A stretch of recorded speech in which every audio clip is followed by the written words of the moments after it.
Now hold your horses right there. This episode was originally recorded for the Retro Movie Geek Podcast, the Spooky Flix Fest that they have every October. They went ahead and released it on their platform, and I figured why not release it to my audience as well. Here it is. And also hit up the YouTube, and you can find it there as well under Mom and Pop Video Shop or on my channel. And on with the show. Hello, horror fiends, and welcome to Guess What? You're Wrong, the podcast where we dive into all things horror and spoil the hell out of every movie we discuss. With me, Big D, as your host, be prepared for a terrifyingly good time. From classic slasher flicks to contemporary horror masterpieces, we're going to explore the genre from every angle that we can and leave no stone unturned. Horror, prints, and shine. New conversations, same podcast. So buckle up, bonehead, because you're going for a ride. Enjoy the show.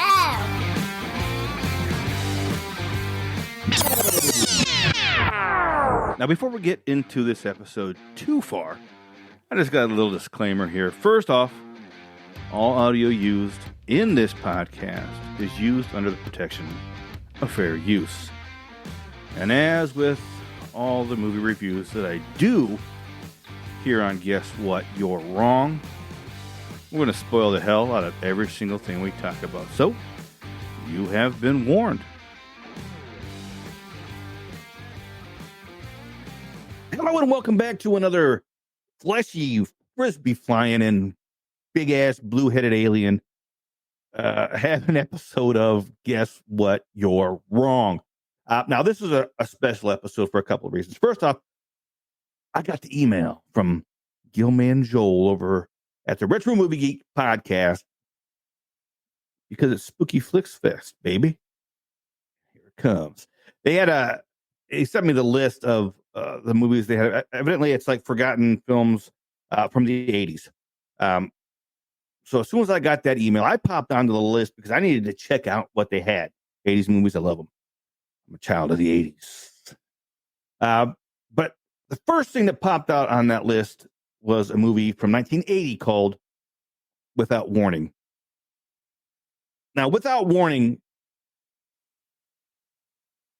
I saw this came out in 1980. So when this came out, I was about 8 years old. I probably saw it when I was about 10-ish, around there. And I got very fond memories of this movie.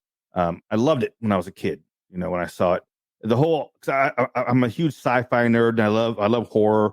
It's spectacular. I love it.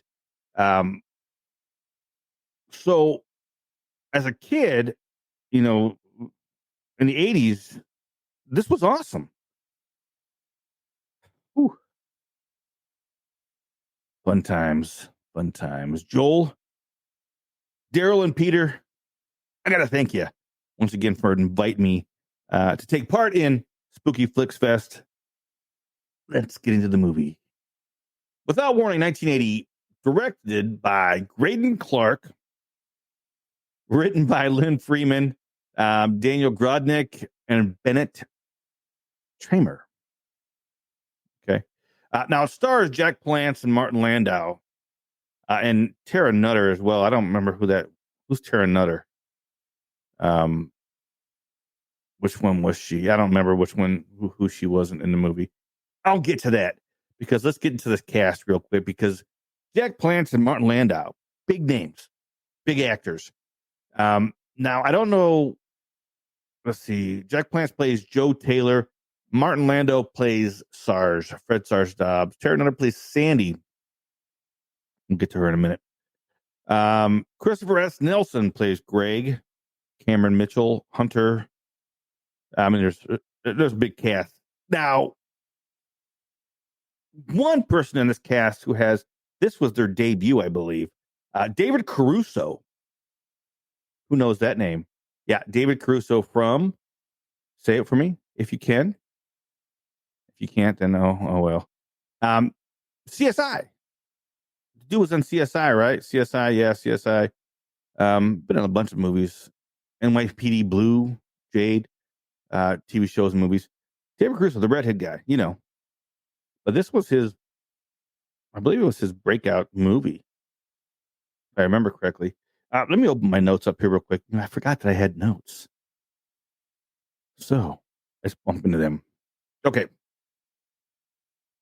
As we dig into this is very much an 80s movie. Like I said, I loved this movie when I was a kid, right? Um, I actually hadn't seen it since I was a kid. I had thought about it a lot because I like that whole concept. If you've never seen the movie, I'm going to ruin the hell out of it. So, if you've never seen the movie, there's these alien disc meat, fleshy. It actually kind of looks like a female body part, and if you ask me, but it's flesh tone, flies, it's got a little patch of hair on the top, and the bottom has got teeth. Wow! But these flying frisbee aliens. Let's talk about these things, okay? They're not your typical little green men, and we find out later on in the movie that these actually are like weapons, I guess. Now, yeah, they look more like flesh frisbees with hair and teeth. Like I said, they look like I call them flying alien. Beep. You know what I mean? Um, it's like it's hard to explain what they. I mean, if you look them up, you can do a Google search on these, and you'll pop up a picture easily. Um, it, it just they're hard to explain. But I remember this is what I remember from the movie from when I was a child. Now, rewatching this, oh boy, Joel, Daryl, Peter. I'm not sure I should have picked this one because for nostalgia's sake, I guess. For nostalgia's sake, it still holds something that I enjoy. I'll say the flying frisbees at times they look ridiculous. Um, there's at times you can see that there's a string just holding it, it's bouncing around. You know, somebody off camera is just bouncing this around on a big. And it other times when they show it, it's actually flying around. So that actually looks kind of cool. Um, the special effects are something that I did want to get into on this, but I'm going to save that for a minute. Because I want to talk about my letdown of these. No, they're not completely a letdown because there's time. Of course, when you're a kid, you don't notice certain things. But in this watch through, I did note, and I actually made my older son watch it with me too. I think he left about halfway through. He was like, "Yeah, I'm not interested. I just can't get interested in it." Oh well. But I think the idea of aliens like this, um, they're actually weapons. We find out later that they're weapons. We'll get to who's using these as weapons here in a minute, but I think this concept of this it's scary, and this is why I think I liked this when I was a kid because the idea that it goes along like with Alien. You know, you got those face huggers. They jump, and it's like almost it's creepy, scary. And you see these little frisbee, fleshy, hair tough, teeth bearing things flying at you. It's gonna freak you out a little bit, right? So, it was creepy and scary, and I think that's why I liked it when I was a kid. Um, I think I don't really remember, but I know watching it this time, it's very dated. The special effects, most of the time for these flying frisbee things, weren't the greatest. With that being said, there is there are times where it's awesome. When these things come out, they stick to you, like suction cup kind of thing. They fly like a frisbee at you, and when they come and get you on the back, on the face, wherever they land, they stick to you. And then they have these little tendrils that come out and they jab into your flesh. And some of the special effects that they did with this, but that part when the things are flying and landing on you, I enjoyed that because you could tell it's a practical effect, and it looks. Well, it's not the greatest looking thing in the world. It looks good. in my opinion. I thought it looked good with these little tendrils coming out and how they're digging into people's faces and in their backs, blood and oozing out. And now there's times later on in the movie we're going to talk about here the budget and everything. What was the budget on this scene? Let me think. Does the IMDb have the budget? I don't know. $150,000 to make this movie. Now, I read somewhere, I think that they spent half of that for the salaries of Jack Palance and Martin Landau. So I believe that's correct. I have that. Don't have that verified. I think that's actually one of the trivia things from the IMDb. So the IMDb is always truthful and accurate. So who knows?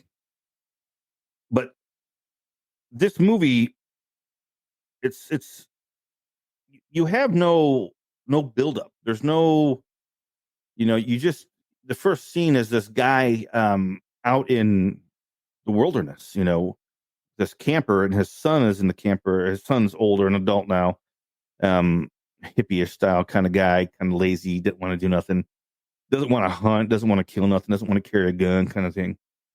And this whole interaction between this father and his son, it's odd to say that.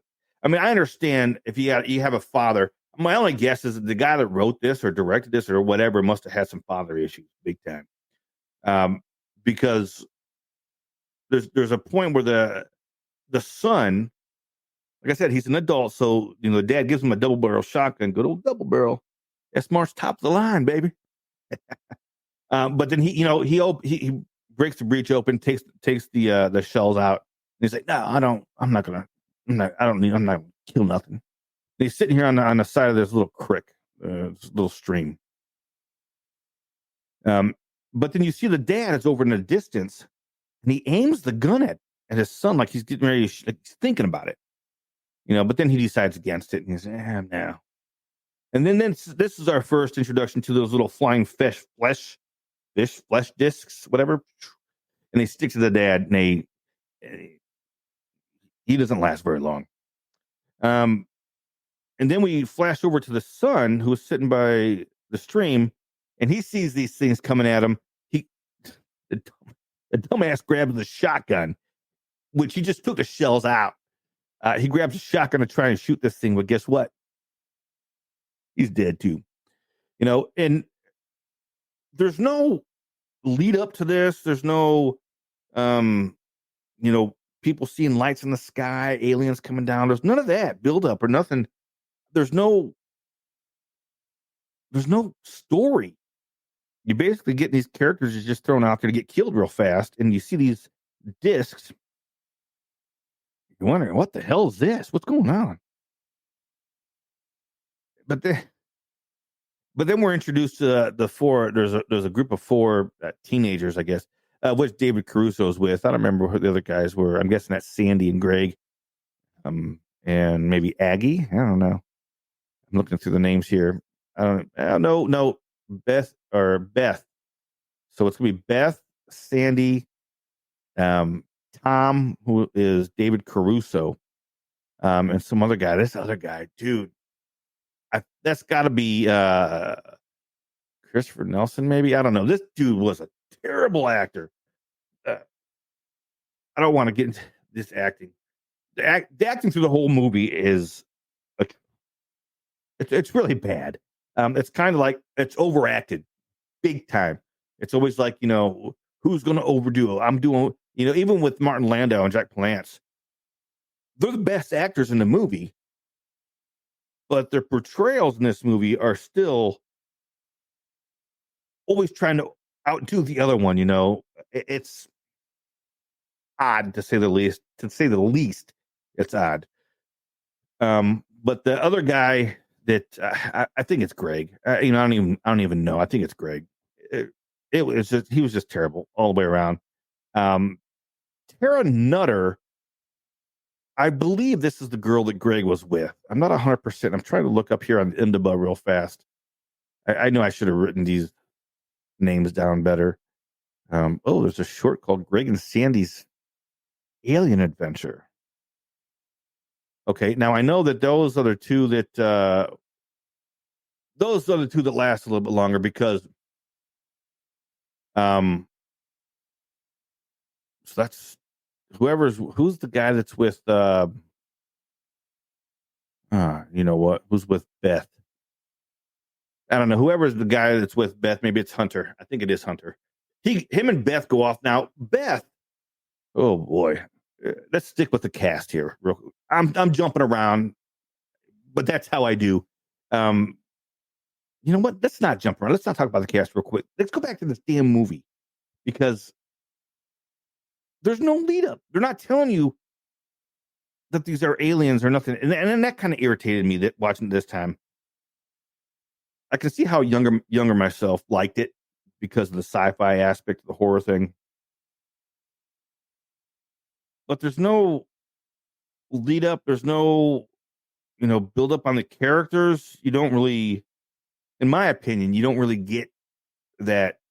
I think the longest characters we spend time with are, the four teenagers and Jack Palance and Martin Landau.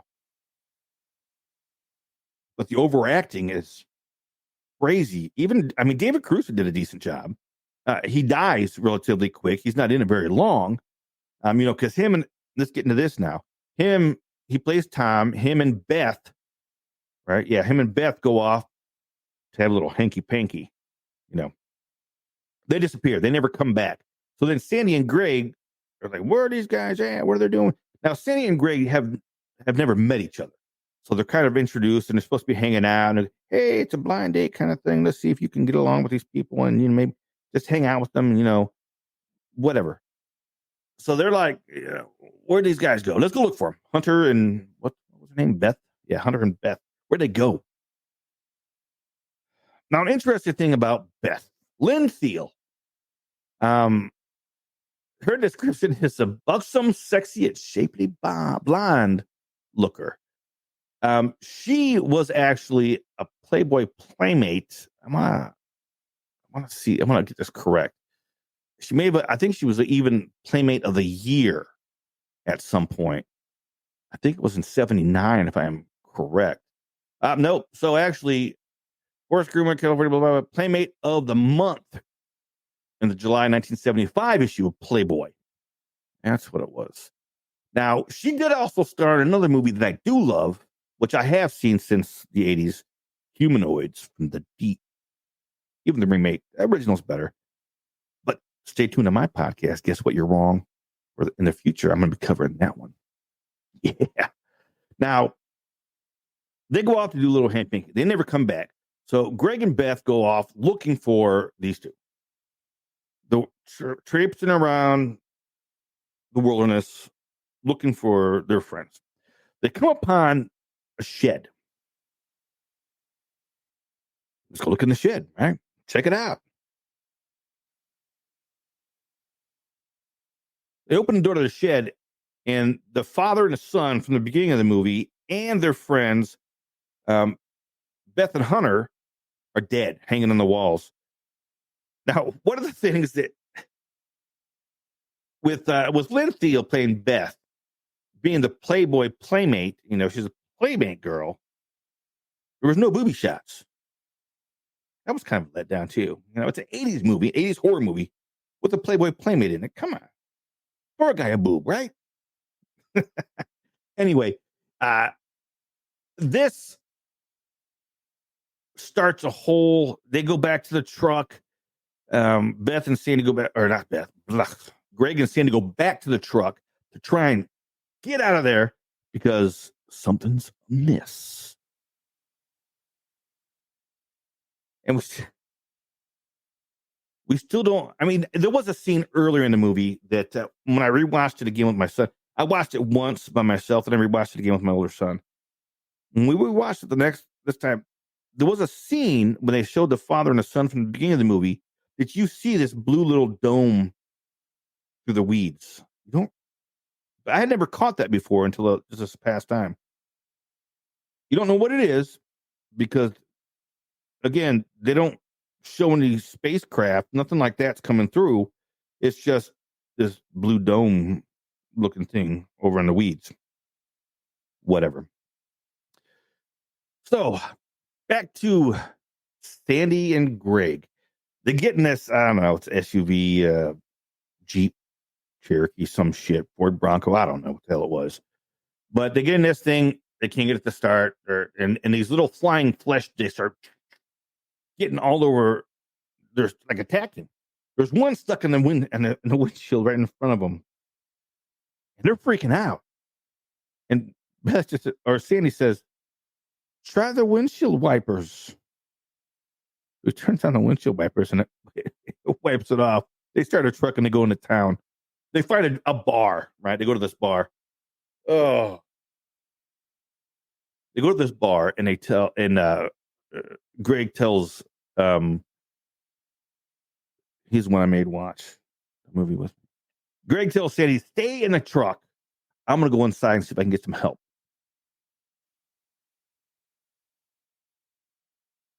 This crowd of people in this bar. You know what? I skipped up a whole thing. I forgot about the Scoutmaster. This movie. Rewind, push play. What the Scoutmaster? There's a Scoutmaster that's got his Cub Scout group, and they're tramping through the wilderness in the same spot where these things are flying around. And he's one of those guys you're like, I don't know if I want him being a den leader with my kids, though. You know, he goes, and they're actually wearing Cub Scout uniforms. Now, I don't think this may have been filmed. I don't know if they had to. I'm sure they did not get the approval from the Cub Scout network or whatever the hell it is, BSA, whatever, to use these uniforms in the movie. I don't think they did. I could be wrong. You never know. But they're Cub Scouts. They got the hats, the old 80s, everything. Tramping through the woods. The Scoutmaster finds that Winnebago that the father and son were in. He goes up and knocking on there. Hey, I can use some help. I got some Cub Scouts down here, and my blisters are killing me.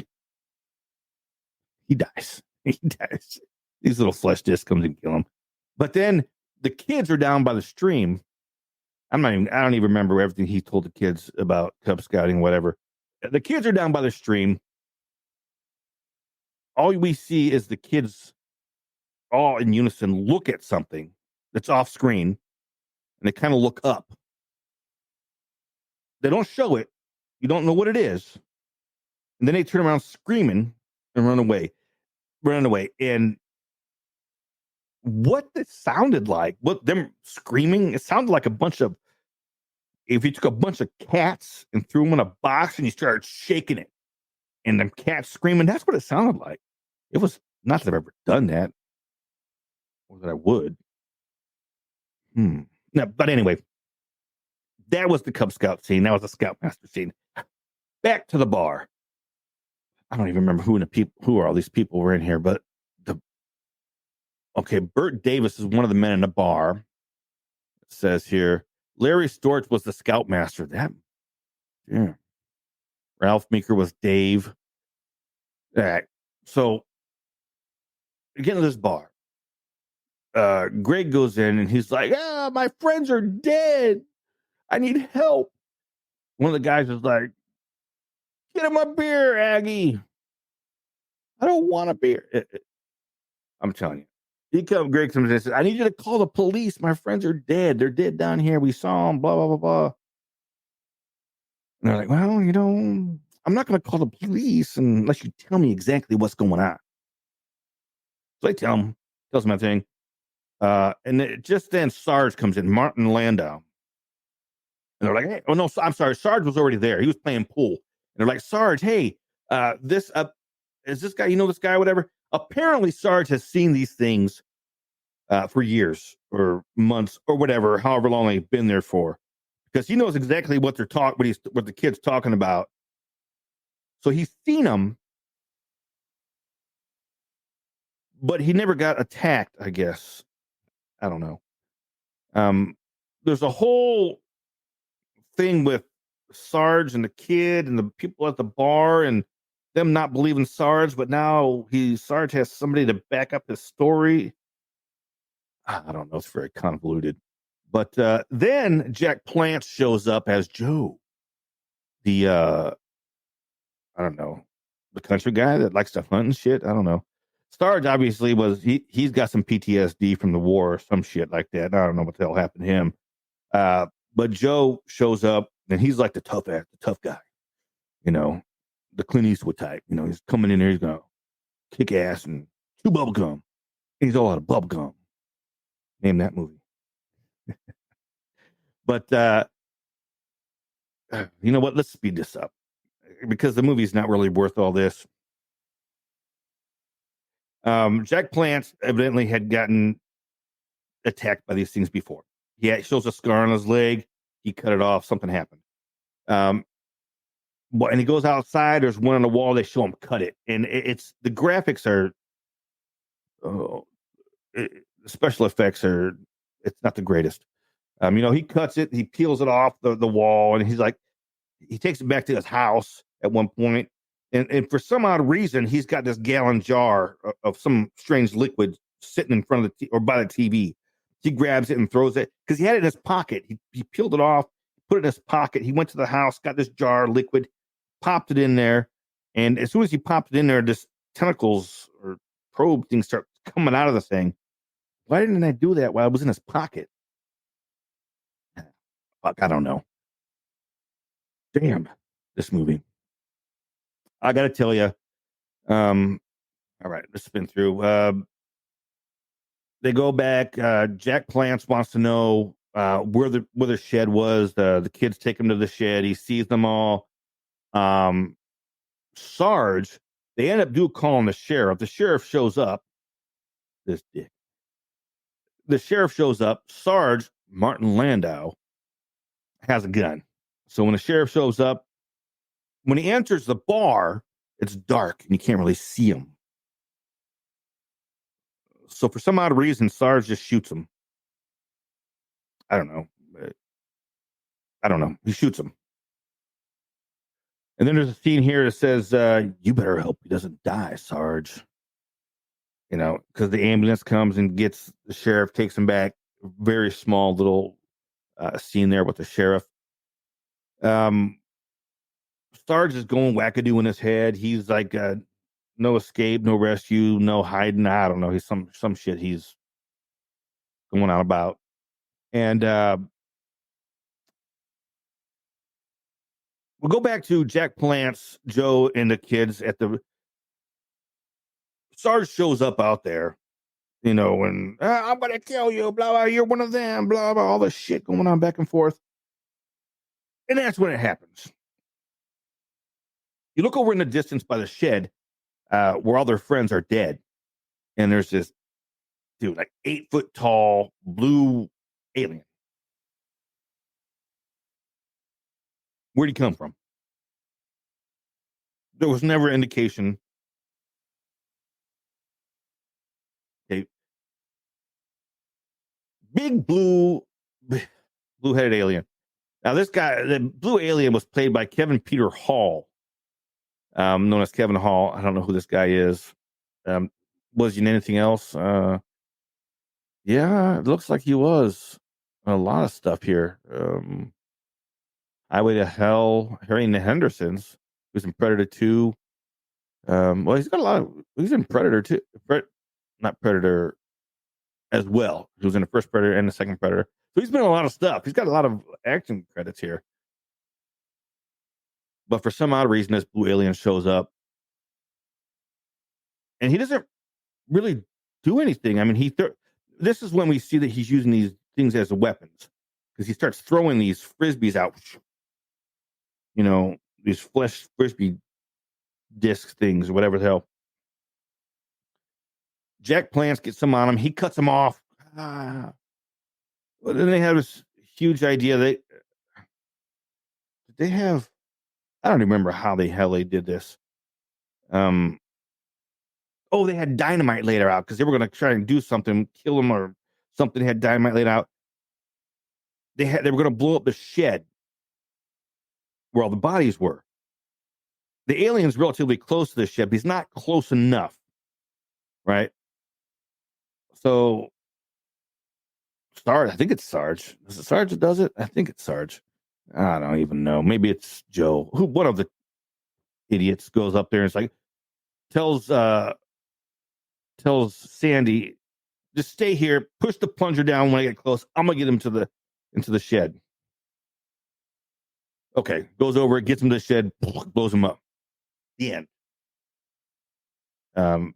Very uneventful ending. I mean, exploding. This guy, this blue. Let's talk about the big blue head alien. All right. He's a showstopper, right? I mean, does a lot in the movie. Throwing flesh frisbees and he's so tall, he's probably got to duck through, go through doorways in space. His head is just huge and blue. It's like they took a blueberry and like stretched it out. It's just so these plot twist. I don't know why I wrote plot twist in my notes. Because there's not really a plot to it. I mean, there's an alien. But when did the alien show up? Has he always been there? Did he just show up yesterday? You know, special effects. They're a hit and miss. I mean, there are scenes where the special effects were really decent. Other scenes where it's just like, what the fuck is this? You know, the acting, like I said earlier, that's another thing I got in my notes here. It's a mixed bag. There's some performances were pretty solid. Now, you know, we had Jack Palance and Martin Landau. I mean, they're actors, you know. But some of the acting on there was very questionable. There's times where you're watching this and you're wondering, are the actors really acting or are they just bored and just playing along?